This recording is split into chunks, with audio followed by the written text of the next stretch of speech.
बिटिया, इहार सूरज के माई क्या इस समय वो जिंदा रहती तो तारा के अपना हाथ से पहनाई थी। तो उन्हें दोनों जाने के एक साथ देख के ऊपर से तारा के आशीर्वाद देते हुए आप अपना बहन से कह दिया कि हम जल्दी अपन बबुआ खातिर हाथ मांगे उनका घरे आए। ला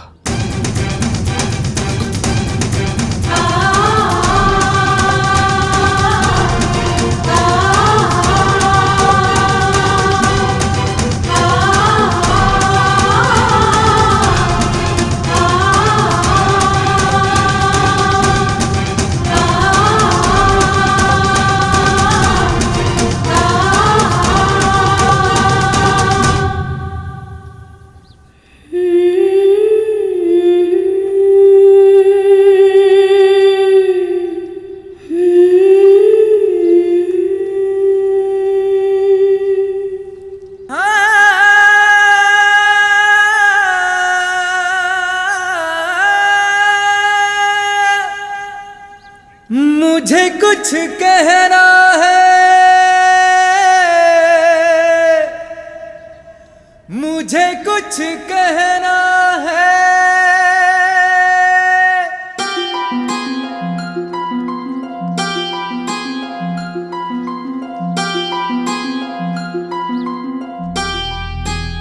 आज तक हमरा ये बुझात रहे कि तू बाहर से जैसन लौकेला भीतर से वैसन बाड़ा ना।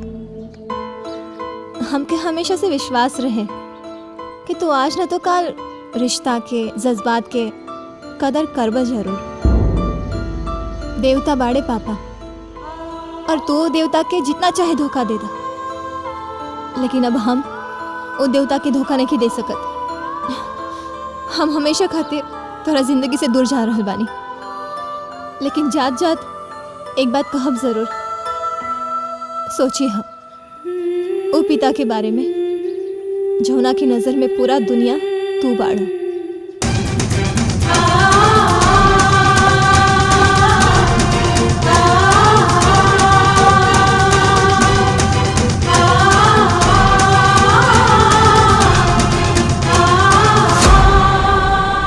I like it.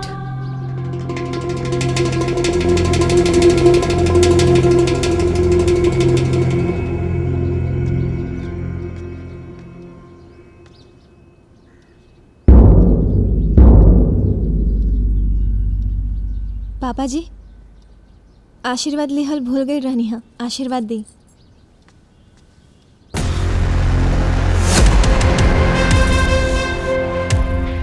हमरा ये तने के पता कि नाटक करे खातिर तू हमरा बेटा से कितना पैसा ले ले बाड़ू। हम यो नहीं जानत कि इतना बढ़िया एक्टिंग करे खातिर तू का चार्ज करेलो। हम जानत आनी तो बस इतना कि पैसा खातिर केहू के विश्वास के साथ ना खेलल जाला। जौन खेल तू हमरा साथे खेलू बस भगवान के खातिर खेल के और के साथे मत खेलिया। पापा जी बस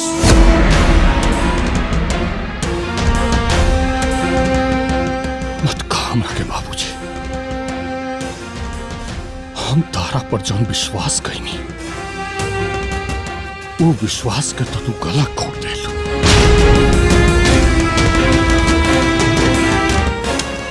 उठाओ वही पैसा और निकल जाए यहाँ से।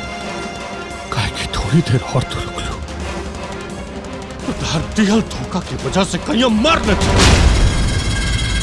दिवाकर, अभी के अभी टैक्सी बुलावा, हमने कभी ये गांव चल जाए।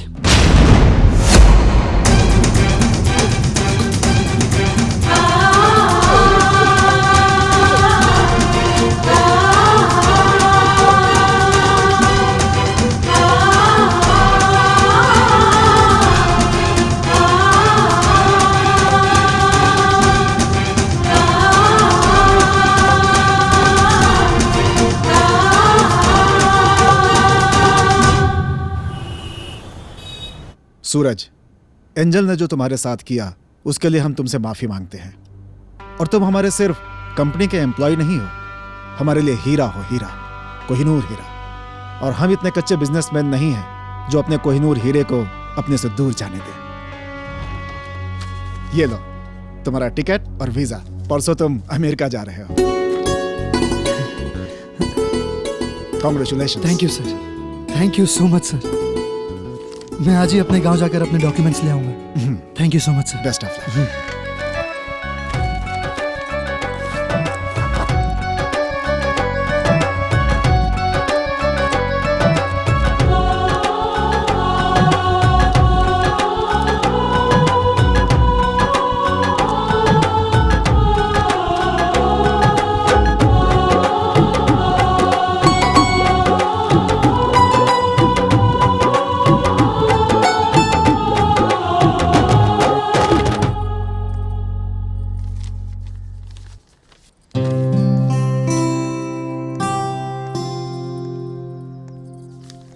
हो गई तैयारी?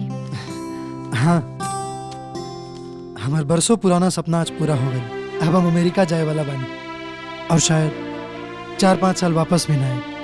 हाँ, बस दुख ये बात के रही कि हम तोरा बॉयफ्रेंड से ना मिल पाऊंगे। कौनो बॉयफ्रेंड नेखे हमार।